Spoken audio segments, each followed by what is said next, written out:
During the harsh years of the Great Patriotic War, when it seemed that darkness had consumed everything, a fire of resistance ignited in the occupied lands of Ukraine.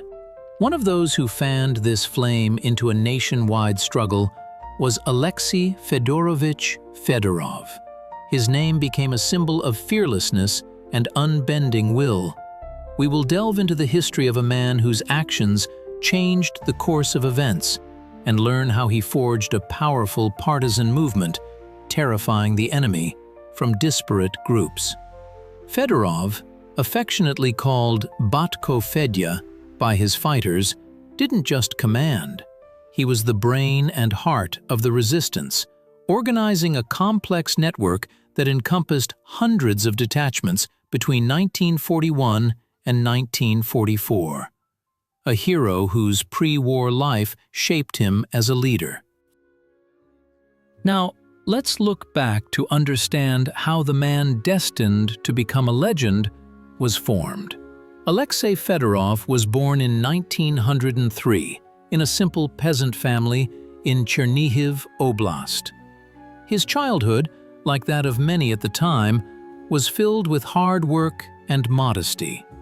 But even then, his extraordinary determination was evident. He didn't just work the land, he strived for knowledge, understanding that education was the path to change. Fedorov was one of those who weren't afraid to take responsibility.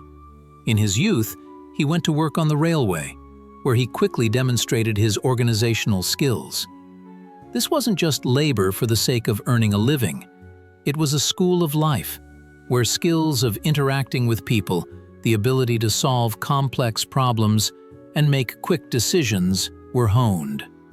There, among the workers, he became imbued with ideas of social justice and actively engaged in public life. His energy and sincerity quickly attracted attention, and soon he became a member of the Communist Party. This was not just a formal step, but a conscious choice of a person who believed in the ideals of a new society.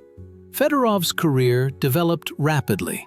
From an ordinary worker, he rose to become the head of party cells and then to higher positions.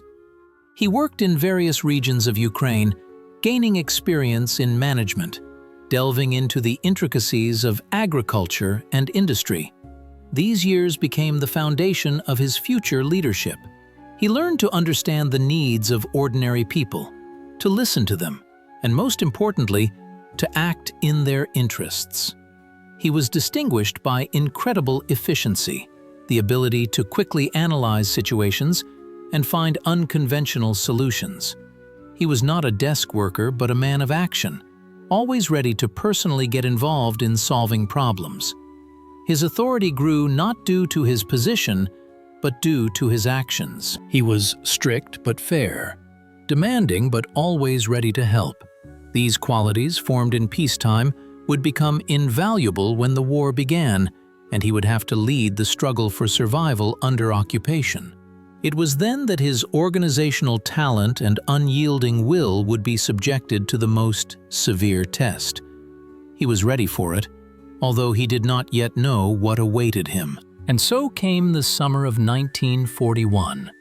Peaceful life, woven from hopes and plans, collapsed overnight. The roar of explosions and the drone of German engines shattered the silence of Chernihiv region. The occupation advanced rapidly, leaving behind ashes and fear. The local population, caught unawares, faced unprecedented cruelty. But even in this utter darkness, there were those who did not submit. Among them was Alexey Fyodorov. He, like many other party workers, received an order to organize an underground and partisan movement. The task was colossal. In conditions of chaos and the retreat of the Red Army, to create a resistance that was to become a bone in the throat of the occupiers. This was not just a decision, it was a challenge to fate, a challenge to an enemy who considered himself invincible. Fyodorov did not wait for instructions from above. He acted. In the very first days of the occupation, he began to gather like-minded people around him. those who were ready to fight for their land, for their freedom. These were yesterday's collective farmers, workers, teachers, communists, and Komsomol members, people of different destinies but united by one goal: to expel the enemy. In the forests of Chernihiv region, under the cover of night, the first detachments began to form. These were small, poorly armed groups, but their strength lay in their spirit and determination. Fyodorov understood that without organization and a clear plan of action, these groups were doomed. He started small. He organized the collection of weapons, ammunition, and food. Every rifle, every cartridge was worth its weight in gold. Every person ready to take up arms was priceless. The first operations were daring and risky. Small detachments attacked German garrisons, arrested communication lines, and carried out sabotage on roads. These actions did not inflict great damage on the enemy, but they had enormous psychological significance. They showed that the resistance was alive, that not everyone was broken, that the struggle continued. These first successes became the spark from which a great flame ignited. Fyodorov not only led, he taught his fighters. He taught the tactics of forest warfare, camouflage, survival. He understood that for a partisan, the main thing is to be inconspicuous and fast, to strike and disappear, leaving the enemy bewildered. He did not give direct orders to the fighters, but explained the essence of the task, giving them the opportunity to show initiative. Thus, gradually, a core of the future partisan formation was formed around Fyodorov. He established communication between disparate groups, creating a unified system of command and control. In conditions where each day could be the last, this was vitally important. This was a time when a legend was born, when ordinary people turned into heroes, and Alexey Fyodorov became for them not just a commander, but a true father, leading them into battle for freedom. The year 1942 arrived, and the scattered sparks of resistance, ignited by Fedorov, demanded unification. He understood that for an effective fight against a powerful and organized enemy, a centralized structure was necessary. Thus began the painstaking work of forming the Chernigov Partisan Formation, a gigantic mechanism that was to become a real bone in the throat of the occupiers. This was not just an order from above, it was a conscious decision dictated by the realities of war. Fedorov personally visited partisan groups, delved into their needs, and assessed their combat readiness. He convinced commanders of the necessity of unification, explaining the advantages of a single command, coordination of actions, mutual support, and the ability to inflict more tangible blows on the enemy. His authority, earned in the first battles and daring operations, played a decisive role. People believed him because they saw in him not just a leader, but a man who was always at the forefront, who risked his life alongside them. The structure of the formation developed gradually but thoughtfully. It was based on existing detachments, which now received their numbers and clear tasks. Each detachment had its commander, commissar, and chief of staff. Fedorov, meanwhile, was at the head of the entire formation, being its brain and heart. He created a headquarters consisting of experienced and dedicated people who helped him in planning operations, ensuring communication, and supplying. The recruitment of fighters, initially spontaneous, became more organized. Not only those who remained behind the lines after the retreat of the Red Army joined the partisans, but also local residents, peasants, workers, intellectuals. Many of them had lost their families and homes, had witnessed the atrocities of the occupiers, and burned with a desire for revenge. Fedorov did not refuse anyone who was ready to fight, but at the same time conducted a thorough check to exclude the penetration of enemy agents. Each new fighter underwent a brief but intensive training course. They were taught the basics of sabotage, tactics of forest combat, and rules of conspiracy. Experienced partisans shared their knowledge: how to lay mines, how to move silently, how to survive in harsh conditions. Training took place directly in the forest, under the cover of foliage, often under the constant threat of detection. Discipline in the formation was ironclad but not barracks-like. Fedorov understood that in partisan warfare, where every fighter is an independent combat unit, simple blind obedience does not work. He built discipline on awareness, on a sense of duty and mutual assistance. Violators, especially those who showed cowardice or marauding, were punished strictly but fairly. However, the main force was not punishment, but persuasion. Fedorov constantly communicated with the fighters, explained to them the importance of each action, and maintained their morale. He organized political briefings, read reports from the Sovinform Bureau, so that the partisans knew that the country was fighting and did not forget about them. The first year of the war was incredibly difficult. The Germans, feeling like masters in the occupied territory, carried out punitive operations, burned villages, and shot civilians. But the partisans did not give up. They responded with acts of sabotage on railways, ambushes on enemy convoys, and the destruction of occupation authorities. It was during this period that Fedorov's Chernigov formation became a real center of resistance, attracting new forces. It grew, matured, and its blows became more and more tangible for the enemy, foreshadowing larger and bolder operations that would forever go down in the history of the partisan movement. Now we turn to the very heart of partisan warfare, the tactics and strategies that Batko Fedya and his comrades developed and successfully employed. This was a true art of war in conditions where the enemy outnumbered and outgunned them. Fyodorov understood that open clashes with well-equipped German units meant certain death. Therefore, he relied on surprise, maneuverability, and a deep knowledge of the terrain. His tactics were based on principles that are studied in military academies today, but back then they were born in the forests, amidst constant danger. One of the key areas was sabotage. Fyodorov's partisans were true masters at disrupting enemy communications. Railway tracks, bridges, ammunition depots, and fuel stores all became targets for daring attacks. They used homemade mines, protections that they either captured from the enemy or received from the, quote, sabotage groups, often consisting of 2 or 3 people, penetrated deep into enemy territory, struck, and vanished without a trace into the forest thickets. For example, there are known cases where partisans mined entire sections of railway, disabling dozens of kilometers of track in a single night. This led to a collapse in supplies, delayed the transfer of troops and equipment to the front, and caused panic among the occupiers. Another effective tactic was ambushes.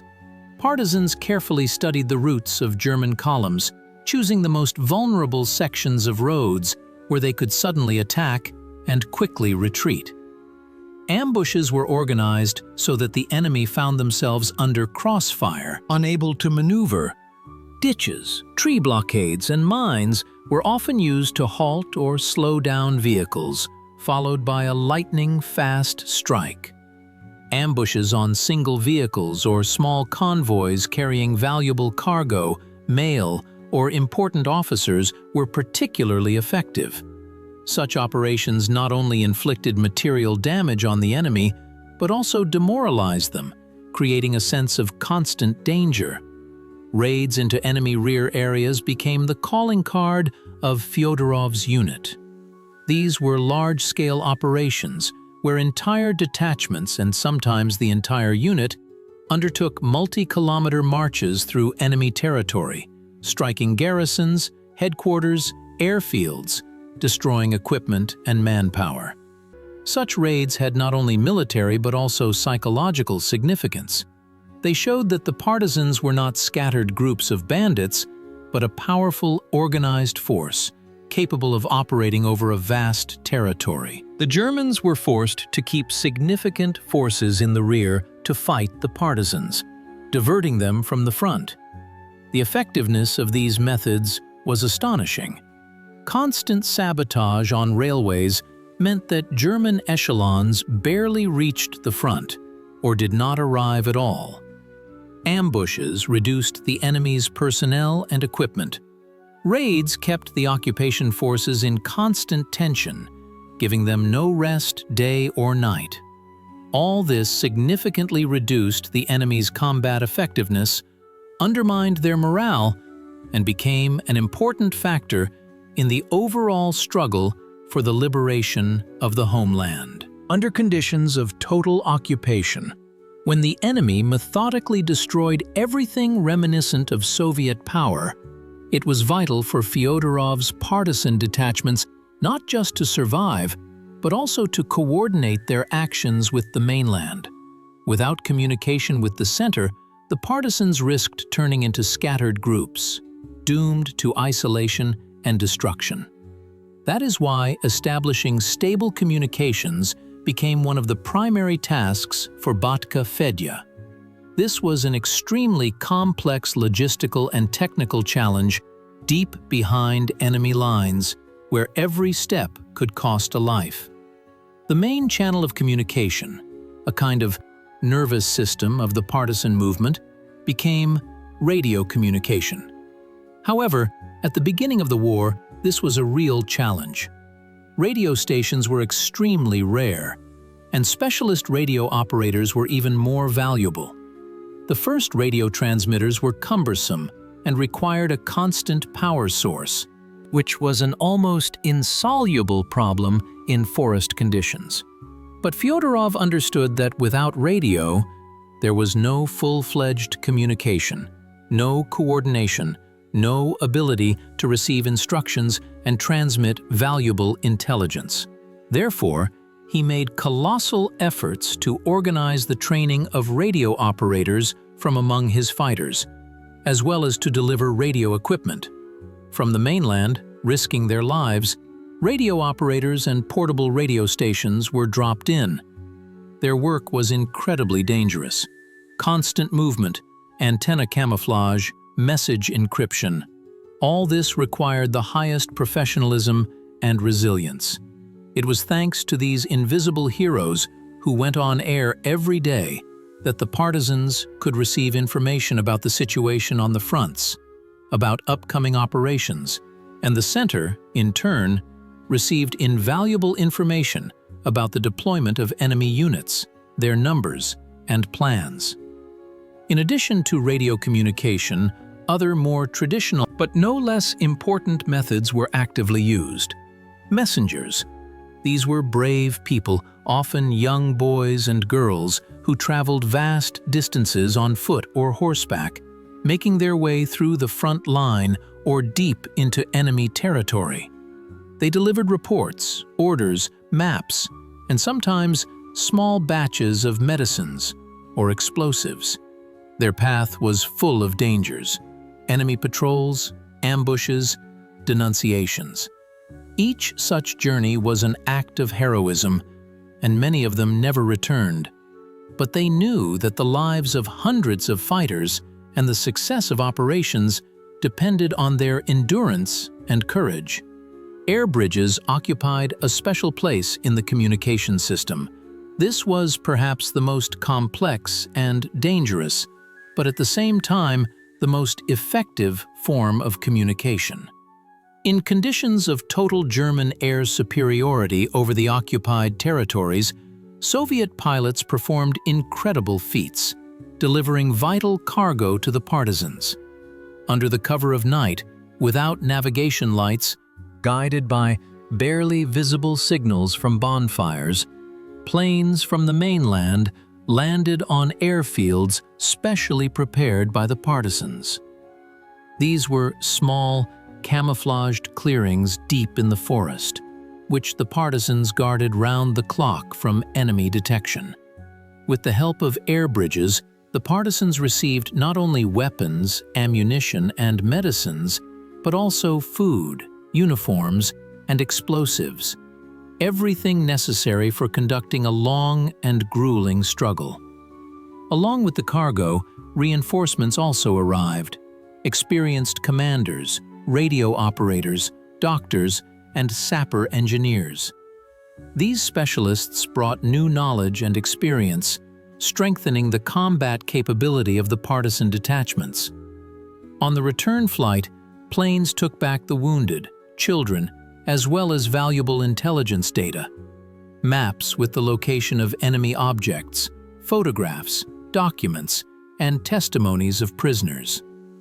This information was invaluable to the Soviet command, allowing them to plan military operations on the front more accurately, striking at the enemy's most vulnerable points.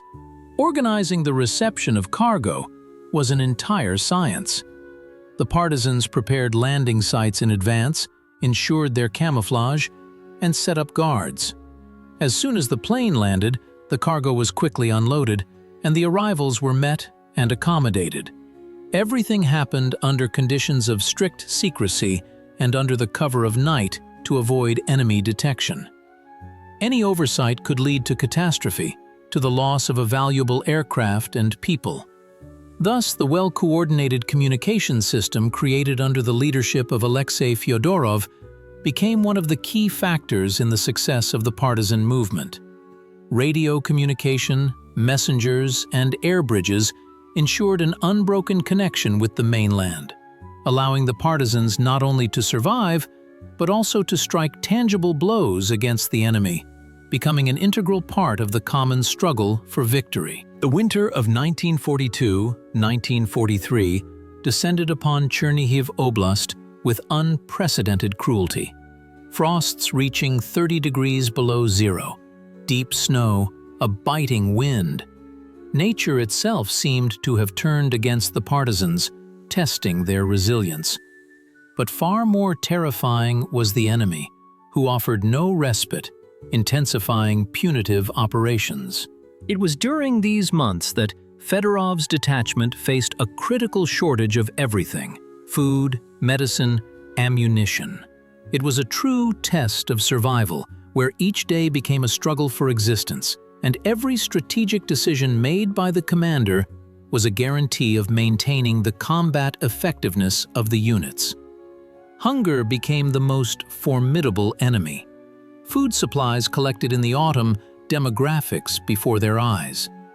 Game in the forests had retreated into deep burrows, fish were covered by thick ice. Partisans ate everything they could find: frozen potatoes, tree bark. Sometimes they managed to extract grain from under the snow. At times, they had to resort to extreme measures, but Fedorov categorically forbade looting the local population, understanding that this would undermine trust and deprive the partisans of support. He ordered his fighters to share their last with those who suffered even more. Medicines were almost completely depleted. Wounds, frostbite, diseases, all these decimated the ranks of the fighters. Even a simple cold could turn into a tragedy. Surgical operations were performed in the field, without anesthesia, by the light of a makeshift lamp. Partisans learned to use folk remedies, gathered medicinal herbs, but this was catastrophically insufficient. Constant attacks by punitive forces allowed no relaxation for a minute. The Germans, using their superiority in technology and numbers, combed the forests, trying to destroy partisan bases. Ambushes, roundups, air raids. All this kept the units in constant tension. Partisans had to constantly change their location, evade pursuit, and mask their tracks. In these conditions, Fedorov's strategic decisions came to the forefront. He understood that they could not stay in one place. The detachment was broken down into smaller, more maneuverable groups, which constantly moved, preventing the enemy from trapping them. This required incredible endurance from the fighters. but allowed them to avoid major losses. One of the key decisions was to establish closer ties with local residents. Fedorov organized a system for collecting food from villages, but not through requisitions, but through voluntary donations and exchange. For this, the partisans paid with what they could: salt, matches, news from the mainland. This created a strong bond between the partisans and the people, who saw them as their protectors.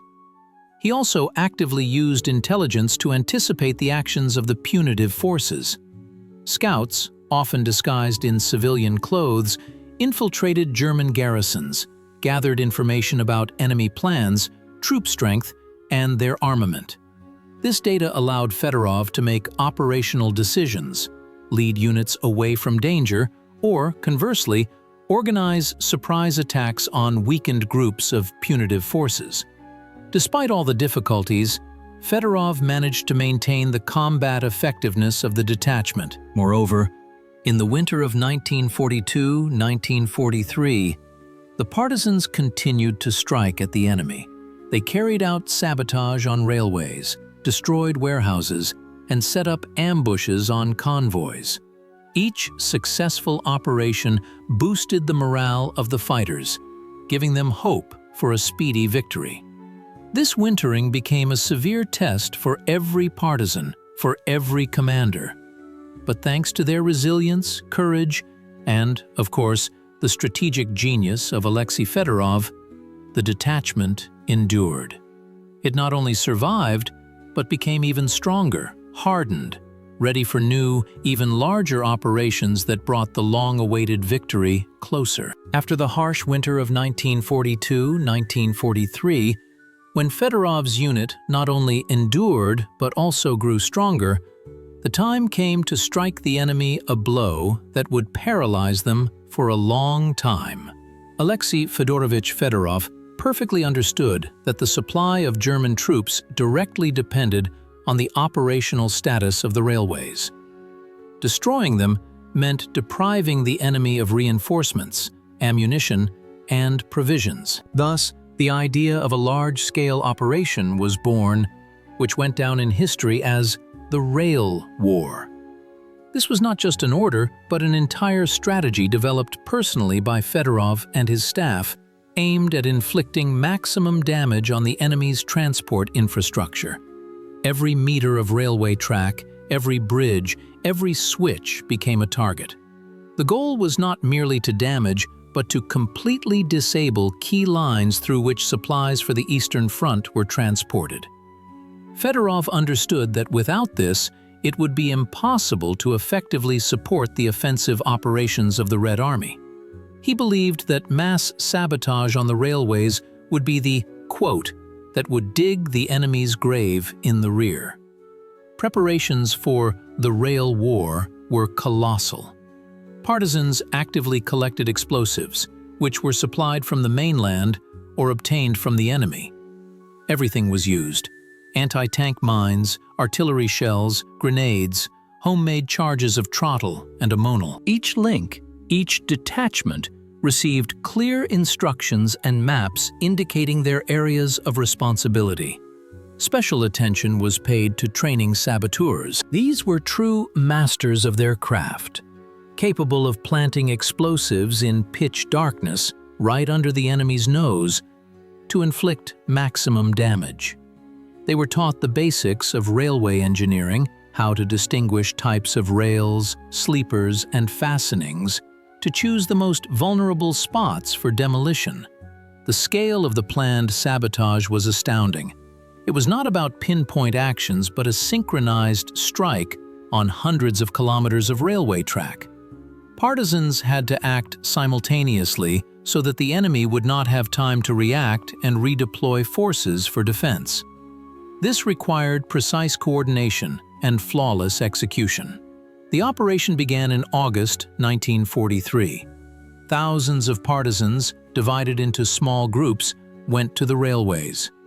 Under the cover of night, silently like shadows, they infiltrated the railway tracks. The sounds of explosions echoed through the forests and fields, announcing the start of a grand battle in the enemy's rear. Rails, sleepers, and bridges flew into the air. Echelons rumbled, coming off the damaged tracks. Enemy trains, carrying tanks, artillery, soldiers, and ammunition, burned brightly, turning into heaps of twisted metal. Sabotage was carried out with incredible audacity and ingenuity. Partisans not only blew up rails, but also used so-called irons, special devices that, when caught under the wheels of a train, caused it to derail. They also set fire to wooden bridges, destroyed water pumps, switches, and semaphores, completely paralyzing traffic. The Germans were in shock. They did not expect such a massive and coordinated strike. Railway lines, which yesterday were considered safe, turned into deadly traps. It took days and weeks to repair damaged sections, while the partisans continued their work, giving the enemy no respite. The impact of the Rail War on the supply of German troops was enormous. Echelons with ammunition, fuel, and provisions stopped arriving at the front. Soldiers were left without reinforcements, equipment, without spare parts. This led to delays in operations, reduced combat effectiveness of units, and demoralization of personnel. The German command was forced to divert significant forces to guard the railways, thereby weakening the front and their positions in the rear. Fedorov's Rail War became one of the brightest examples of partisan warfare, showing how small but well-organized groups can inflict enormous damage on a powerful and technologically superior enemy. This operation made an invaluable contribution to the overall course of the war on the Eastern Front, assisting the Red Army in its offensive and hastening the long-awaited victory. The Rail War demonstrated the full power of the partisan movement, but success in such a complex and large-scale struggle required not only strength, but also information. Deep in enemy territory, where every bush could conceal danger and every village a traitor, information became the primary weapon. That is why Alexey Fyodorov, from the very beginning, paid special attention to creating an effective intelligence and counterintelligence system. This was not just a department, but an entire invisible network, permeating the occupied territories, collecting bits of data, and protecting the unit from internal threats. Without this system, the partisans would have been blind and defenseless. Fedorov's intelligence system was built on several principles. First, it involved deep penetration into enemy territory. Scouts, often disguised in civilian clothes, blending in with local residents, infiltrated cities and villages where German garrisons and headquarters were located. Their task was to gather the most complete information possible about troop numbers, their armament, deployment, movement routes, the presence of warehouses, and the morale of enemy soldiers and officers. They studied maps, intercepted telephone conversations, eavesdropped on conversations in pubs and markets, and even recruited local residents. The methods of recruiting agents among the local population were diverse and depended on the specific situation. Sometimes these were people who had suffered from the occupiers, their families killed or arrested, and they burned with a desire for revenge.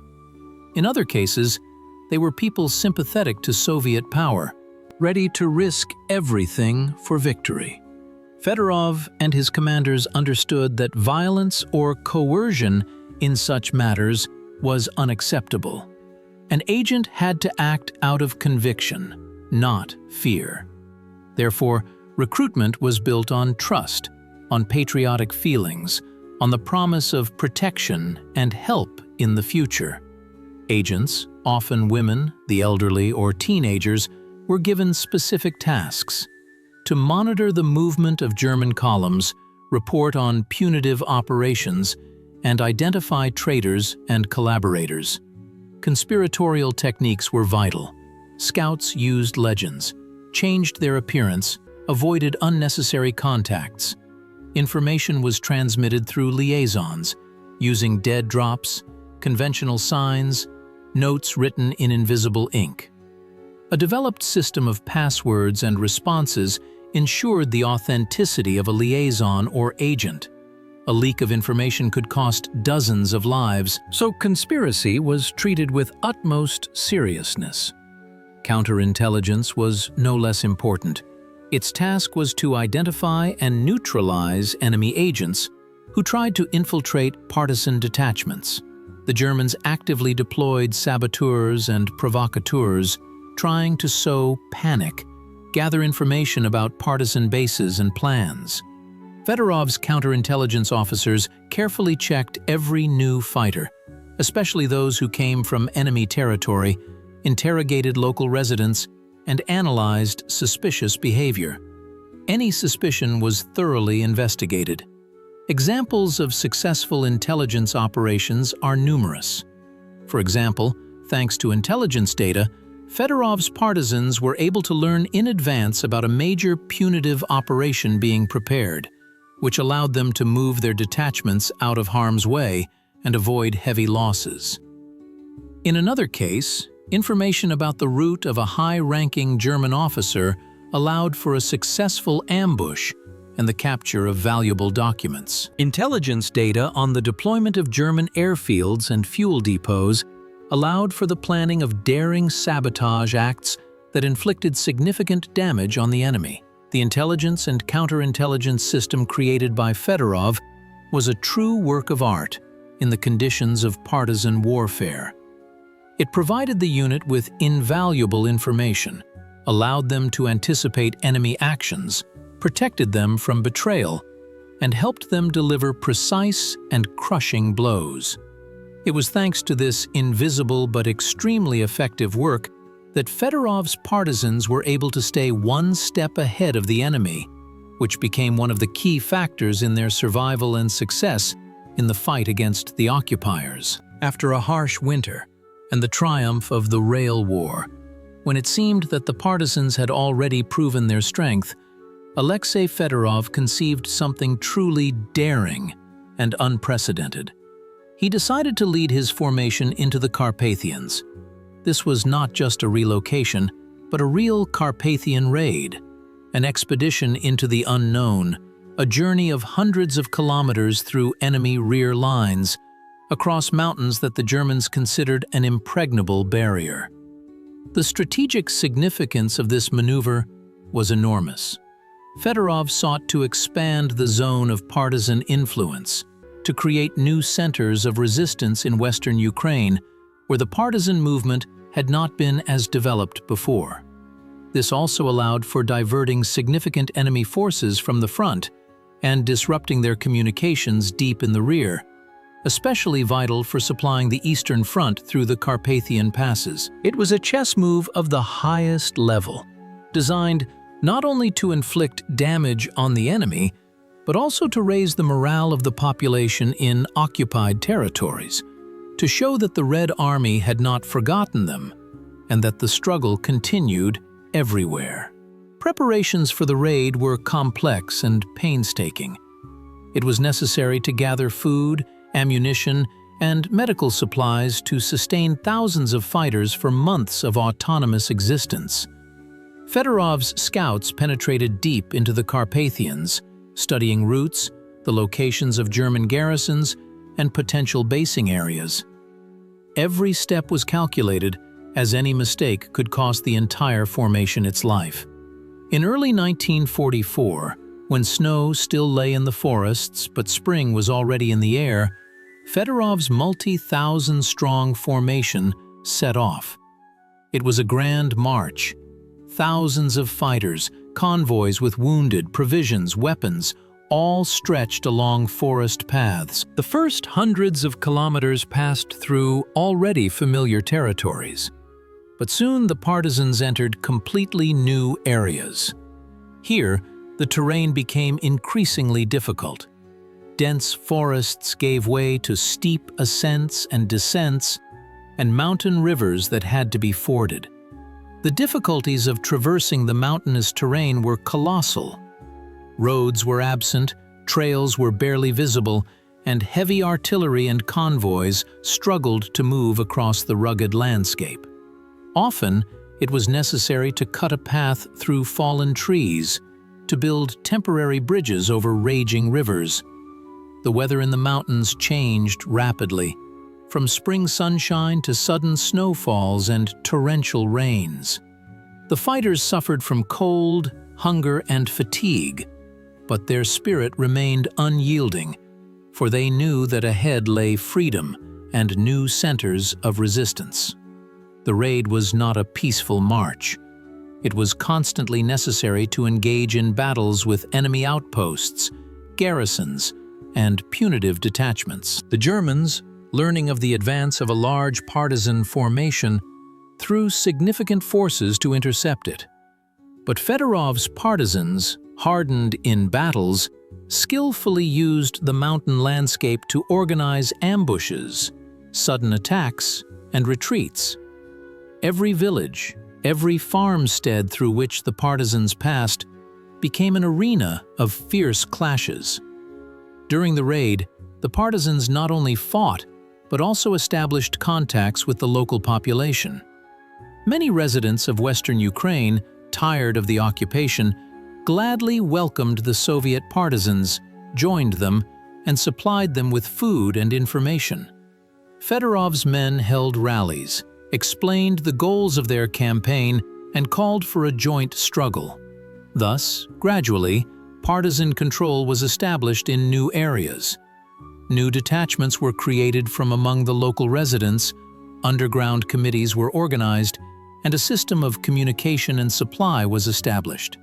The raid lasted several months, culminating in Fedorov's formation reaching the Kovel region in Volhynia. It fought its way thousands of kilometers, sowed panic in the enemy's rear, diverted entire divisions, and created a powerful partisan front in western Ukraine. The Carpathian Raid became one of the brightest pages in the history of the partisan movement, demonstrating not only the military skill and endurance of the fighters, but also the strategic genius of Alexey Fyodorov, capable of turning the boldest plans into reality. It showed that for partisans, there are no insurmountable obstacles, and their struggle is not just individual sorties, but a part of a large, coordinated war for the liberation of the motherland. Amidst all these heroic achievements, after the Carpathian Raid, when Fyodorov's partisans proved their ability to operate across vast territories, a phenomenon emerged that became one of the most vivid manifestations of the people's struggle: partisan regions. These regions were not just isolated villages or forests. They were entire liberated territories where Soviet power was restored under the harshest occupation conditions. This was a true challenge to the enemy, a demonstration of their powerlessness and incompetence. The Germans, of course, could not tolerate the existence of such islands of freedom behind their lines, but they could do nothing about it. The partisan regions under Fyodorov's command became living proof that the people were not broken and continued to fight. These were not just places where partisans hid. They were fully fledged administrative units, with their own system of governance, economy, and even elements of peaceful life. This was, in essence, a prototype of a future free land, reclaimed from the enemy. Fyodorov's main task was not only to liberate these territories, but also to organize a full-fledged life there, to prove that Soviet power was capable of functioning even under occupation. This required incredible organizational skills and a deep understanding of the needs of the local population. He did not merely command the partisans, he effectively became the head of the civil administration in these liberated lands. The system of governance in these regions was unique. From among the most authoritative and dedicated partisans and local residents, Fyodorov appointed temporary governing bodies, the so-called rural and district revolutionary committees. These committees handled all aspects of life, from food distribution to maintaining law and order. It is important to note that Fyodorov strictly ensured that these bodies acted justly, preventing abuse and arbitrariness. He understood that the trust of the population was the most important resource of the partisan movement. Interaction with the local population was the cornerstone of the existence of the partisan regions. People, tired of general oppression, gladly accepted the partisans as their liberators. The partisans, in turn, tried their best to meet the needs of the population. They helped with sowing and harvesting campaigns, shared medicines, and provided assistance to orphans and widows. A system of exchange was organized. The partisans received food from the peasants and in return gave salt, matches, newspapers, and most importantly, protection from punitive detachments. This created a strong bond between the partisans and the people, transforming the partisan regions into a single organism resisting the enemy. Ensuring security was a top priority. The partisan regions were constantly under threat of attack from punitive detachments. Therefore, a whole defense system was created around them. Patrols, ambushes, minefields, and well-equipped firing points. Reconnaissance constantly reported on enemy movements, which allowed for advanced preparation to repel attacks. In case of an impending attack, the population was notified, and people moved deeper into the forests or to pre-prepared shelters. The partisans courageously repelled all German attempts to destroy these centers of resistance, demonstrating incredible resilience and heroism. In the partisan regions, the education system was restored. Schools were organized where children were taught whenever possible. Workshops were set up for repairing weapons, sewing clothes, and manufacturing simple tools. The partisans even published their underground newspapers, which reported on the situation at the fronts, the atrocities of the occupiers, and the heroism of the Soviet people. This was not just survival. It was the construction of a new life in wartime conditions. The partisan regions under Fyodorov's command became a symbol of indomitability, a living embodiment of faith in victory. They proved that even in the most difficult conditions, when the enemy seemed omnipotent, the people were capable of organizing themselves and resisting the invaders. This was an invaluable experience of self-governance and resistance, which forever entered the history of the Great Patriotic War as one of the brightest examples of popular struggle. After the partisan regions were established, when it seemed that the enemy was already retreating under the onslaught of the Red Army and the partisans were in charge in their rear, interaction with the local population came to the fore. This was not just a matter of supply or obtaining information. It was the cornerstone of the entire partisan movement, its living nerve. Without the support of the people, without their sympathy and active participation, the partisans would have been doomed to isolation and destruction. Alexey Fedorov perfectly understood this truth, and therefore built a unique system of relationships based on trust, mutual assistance, and a common struggle. He knew that the partisans were not an occupying army, but a part of the people, their defenders. And so every step, every action of the partisans was aimed at strengthening this connection.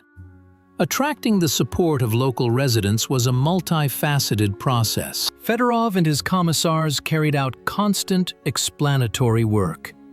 Agitation groups came to the villages telling about the situation on the fronts, about the atrocities of the occupiers, about the goals and objectives of the partisan movement. They distributed leaflets, Sovinformbureau reports, which were printed on makeshift printing presses. These leaflets, often handwritten, were passed from hand to hand, becoming a breath of truth in a sea of fascist propaganda. The partisans did not just call for struggle, they demonstrated their readiness to protect the civilian population. They punished punitive forces, avenged burned villages, and executed residents, thereby gaining trust and authority. When the partisans came to a village, they did not rob, but asked people for help, explaining their needs. And people responded. They shared their last: bread, potatoes, milk. The organization of aid to the partisans was a matter for the entire community. Village elders, those who did not cooperate with the occupiers, collective farm chairmen, active residents, everyone was involved in this work. Special 10s or 20s were created to collect food, clothing, and medicine. Women sewed clothes, mended shoes, washed laundry. Children acted as couriers, delivering small notes and packages. Old people monitored the movement of enemy units and reported it to the partisans. This was a real people's army, where everyone contributed to the common cause. Underground organizations played a special role in the success of the partisan movement. They operated in cities and large settlements where open struggle was impossible. These organizations consisted of communists, Komsomol members, and patriotic citizens. Their tasks were varied: gathering information, distributing leaflets, sabotage at enterprises, recruiting new fighters for partisan detachments. Underground workers obtained weapons, medicines, maps, and sometimes explosives, transferring all this to the partisans. They also organized the escape of prisoners of war, collected information about traitors and collaborators of the occupiers. The work of the underground workers was incredibly dangerous. Every day they walked a tightrope, but their contribution to the common victory was invaluable. Their exploits, often nameless, became an example of courage and self-sacrifice. The network of informants created by Fedorov was a true work of art. It covered all occupied territories, penetrating even into German garrisons and administrative institutions. Informants included people of various professions: railway workers, communication specialists, teachers, doctors, even employees of the occupation administration. They transmitted information about troop movements, punitive operations, enemy plans, and moods among German soldiers.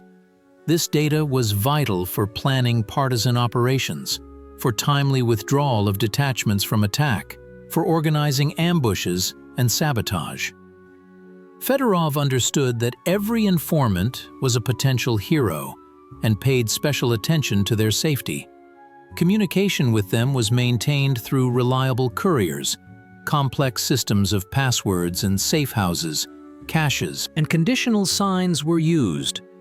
The success of Alexey Fedorov's partisan movement was inextricably linked with this comprehensive support from the local population, with their active participation in the struggle. This was not just interaction. It was the unity of the people and their defenders, a unity that became the guarantee of future victory. People believed in the partisans, and the partisans believed in their people. And this faith gave them the strength to fight in the most difficult times. After the establishment of partisan regions, when it seemed that the enemy was already retreating under the onslaught of the Red Army and the partisans were in charge in their rear, interaction with the local population came to the fore.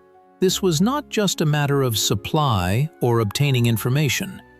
It was the cornerstone of the entire partisan movement, its living nerve. Without the support of the people, without their sympathy and active participation, the partisans would have been doomed to isolation and destruction. Alexey Fyodorov perfectly understood this truth, and therefore built a unique system of relationships based on trust, mutual assistance, and a common struggle. He knew that the partisans were not an occupying army, but a part of the people, their defenders. And so, every step, every action of the partisans was aimed at strengthening this connection. Attracting the support of local residents was a multifaceted process. Fedorov and his commissars conducted constant explanatory work. Agitation groups came to the villages, telling about the situation on the fronts, about the atrocities of the occupiers, about the goals and objectives of the partisan movement. They distributed leaflets, Sovinform Bureau reports, which were printed on makeshift printing presses. These leaflets, often copied by hand, were passed from hand to hand, becoming a gulp of truth in a sea of fascist propaganda. The partisans did not just call for struggle, they demonstrated their readiness to protect the civilian population. They punished punitive detachments, avenged burned villages and executed residents, thereby gaining trust and authority. When the partisans came to a village, they did not plunder but appealed to the people for help, explaining their needs. And people responded. They shared their last: bread, potatoes, milk. Organizing aid for the partisans was a matter for the entire community. Village elders, those who did not cooperate with the occupiers, collective farm chairmen, simply active residents, everyone joined in this work. Special tens, or 20s, were created which collected food, clothing, and medicines. Women sewed clothes, mended shoes, washed laundry. Children acted as messengers, delivering small notes and packages. Old people monitored the movement of enemy units and reported this to the partisans. This was a true people's army, where everyone contributed to the common cause. Underground organizations played a special role in the success of the partisan movement. They operated in cities and large settlements where open struggle was impossible. These organizations consisted of communists, Komsomol members, and patriotic citizens. Their tasks were varied: collecting information, distributing leaflets, sabotage at enterprises, recruiting new fighters for partisan detachments. The underground workers obtained weapons, medicines, maps, and sometimes explosives, transferring all this to the partisans. They also organized escapes for prisoners of war, collected information about traitors and collaborators of the occupiers. The work of the underground workers was incredibly dangerous. Every day they walked a tightrope, but their contribution to the common victory was invaluable. Their exploits, often nameless, became an example of courage and self-sacrifice. The network of informants created by Fedorov was a true work of art. It covered all occupied territories, penetrating even into German garrisons and administrative institutions. Informants were people of various professions: railway workers, signalmen, teachers, doctors, even employees of the occupation administration. They transmitted information about troop movements, punitive operations, enemy plans, and the mood among German soldiers. This data was vital for planning partisan operations, for timely withdrawal of detachments from attack, for organizing ambushes and sabotage. Fedorov understood that every informant was a potential hero and paid special attention to their safety. Communication with them was maintained through reliable messengers, complex systems of passwords and safe houses, caches, and conditional signs were used. The success of Alexey Fedorov's partisan movement was inextricably linked with this comprehensive support from the local population. With its active participation in the struggle, this was not just interaction, it was the unity of the people and their defenders, a unity that became the guarantee of future victory. People believed in the partisans, and the partisans believed in their people, and this faith gave them strength to fight in the most difficult times.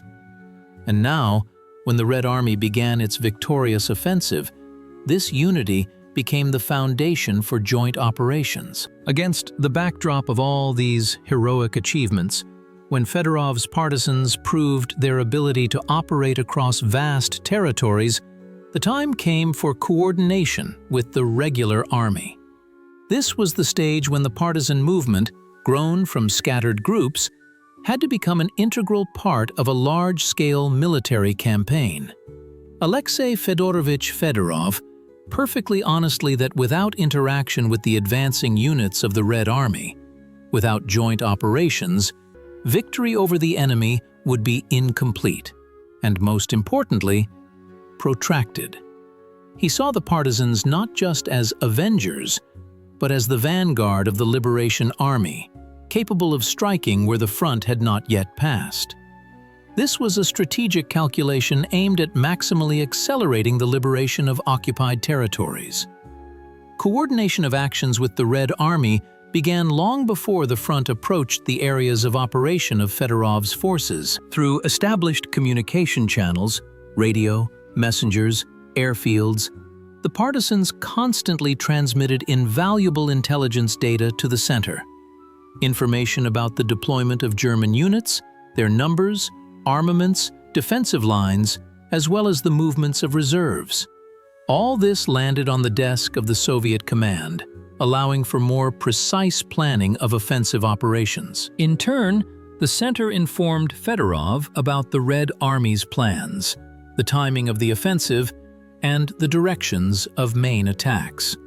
This gave the partisans the opportunity to prepare in advance for joint actions, concentrating forces in key areas. The interaction was particularly striking during the liberation of Ukraine. Fedorov's partisans acted as a kind of fifth column in the enemy's rear. A few days before the Red Army's offensive, they intensified their actions. They increased sabotage on railways, blew up bridges, destroyed communication lines, and attacked enemy headquarters and garrisons. The goal was to maximally disorganize the enemy's rear, sow panic, and deprive him of the ability to maneuver reserves and bring up reinforcements. This was a, quote, tactic that deprived the enemy of initiative and created favorable conditions for the advance of Soviet troops. There are many examples of jointly conducted operations.